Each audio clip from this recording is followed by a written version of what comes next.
A very good morning to all of you students. आज हम लोग अब पढ़ने जा रहे हैं development of education, literature, art and science. You have earlier study about the efforts made by the company government in the field of education in India. आप सभी ने पहले देखा है कि जो कंपनीज हैं, बड़ी बड़ी कंपनी हैं, गवर्नमेंट है, ये सभी एजुकेशन के क्षेत्र में अपने अपने एफर्ट लगा रही हैं। Here we will discuss the individuals effort.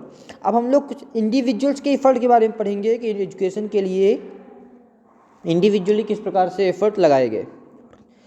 All the social reformers worked for the spread of education and also made individual efforts that help to increase the number of colleges and schools in this century.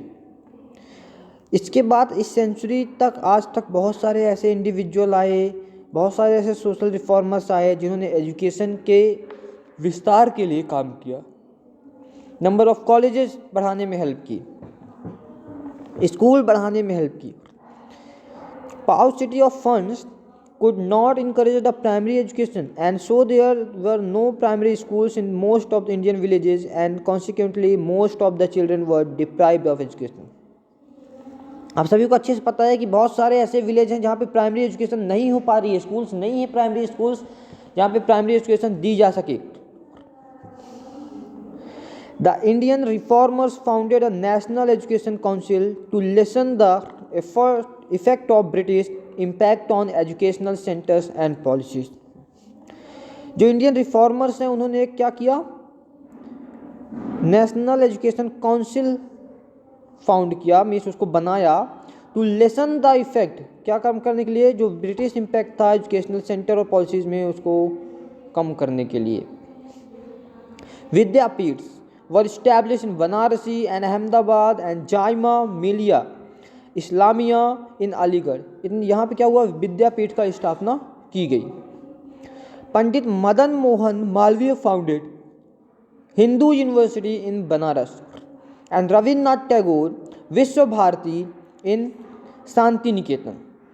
जो पंडित मदन मोहन मालवीय थे उन्होंने Hindu university खोजी और जो रविन्द्रनाथ टैगोर जी थे उन्होंने विश्व भारती को बनाया। कल्चर कैसा था, through the movements of social reforms our reformers interpreted the significance of Indian culture and laid emphasis on the knowledge of Vedas। इन सभी सोशल मूवमेंट्स के साथ साथ जो हमारे रिफॉर्मर्स थे उन्होंने इंडियन कल्चर पे भी बहुत सारे इंटरप्रेट किया, बहुत सारे क्या किए उसने, रिफॉर्म्स किए, बहुत सारे उसमें चेंजेस लाए। और दूसरा वेद के नॉलेज बढ़ाए गए, वेदास के नॉलेज बढ़ाए गए, जिससे जो नया इंडिया का कल्चर है उसकी उत्पत्ति होती है। In this century Vedas, Puranas and Bhagavad Gita and many Sanskrit books were translated in many languages. और इस वेदास में जो पुराण्स हैं, भागवत गीता है, बहुत सारे क्या हुए सब संस्कृत बुक्स थी, उनको ट्रांसलेट किया गया, ऐसी लैंग्वेज में ट्रांसलेट किया गया कि वो कॉमन पीपल उसको पढ़ पाए, समझ पाए, ताकि वो एजुकेशन, कल्चर और रिलीजन के बारे में समझ सके। नेक्स्ट हमारा टॉपिक आता है literature and art. During the 19th century literature in every modern Indian language began to develop. 19th century तक जो लिटरेचर सेक्शन है, सभी मॉडर्न लैंग्वेज की बात कर रहे हैं, इंडियन मॉडर्न लैंग्वेज की बात कर रहे हैं, वो डेवलप होना चालू होता है। Earlier most of the literary works drew their themes from religion. अभी तक जितने भी लिटरेरी वर्क हो रहे थे वो कैसे थे, अपने रिलीजन की बेसिस पे थे। But now humanistics topics came up as themes in both prose and poetry forms. अब ह्यूमन के बारे में आना चालू हो गया। अभी तक क्या था, अभी वो रिलीजन के बारे में ही आते थे, अब किसके बारे में आने लगे, ह्यूमैनिस्टिक टॉपिक्स के बारे में आने लगे, वो पोएट्री के फॉर्म में आने लगे, वो दोहों के फॉर्म में आने लगे, वो कविताएं पोएट्री, दोहे, या हम लोग ऐसा बोलें कि पाठ के रूप में भी आने लगे। जो नया फॉर्म था लिटरेचर राइटिंग का वो कैसा था, नॉवेल के फॉर्म में, शॉर्ट स्टोरी के फॉर्म में, ड्रामा के फॉर्म में, एंड ऐसे बिगेन टू डेवलप, और ऐसे के फॉर्म में भी अब आने लगे थे, लिखे जा रहे थे। The themes of literary writings in these new forms and in poetry were basically humanitist which were related to the life of people and their problems।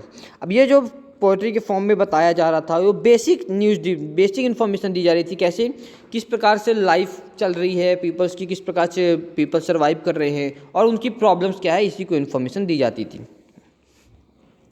Literature became an important instrument for promoting patriotism and national feeling. जो literature था वो patriotism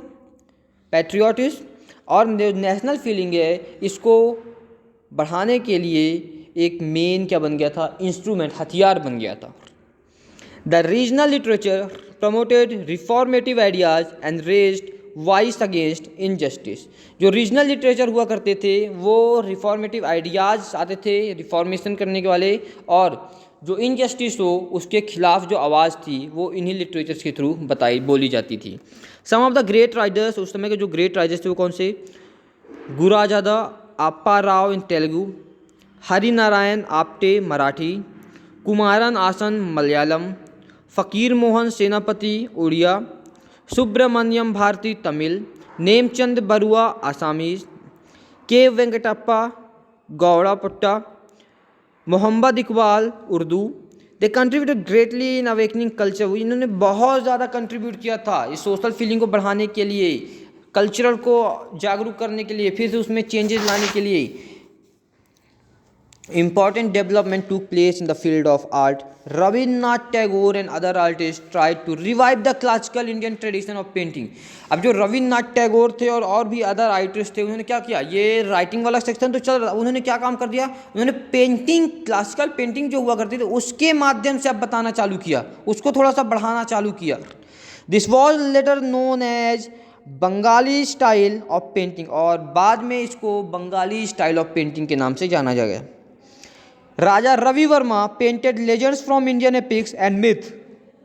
जो राजा रवि वर्मा थे उन्होंने जो Indian epics थे उनके बारे में पेंट करना चालू किया, उनकी फोटोज चालू की पेंट करना। Nandalal Bose painted scenes from the ancient legends as well as from the daily life of the artisan and craftsman. जो नंदलाल बोस थे उन्होंने जो एंशिएंट लेजेंड्स थे उनकी लाइफ से कुछ इवेंट्स को लेकर के उसको पेंट किया।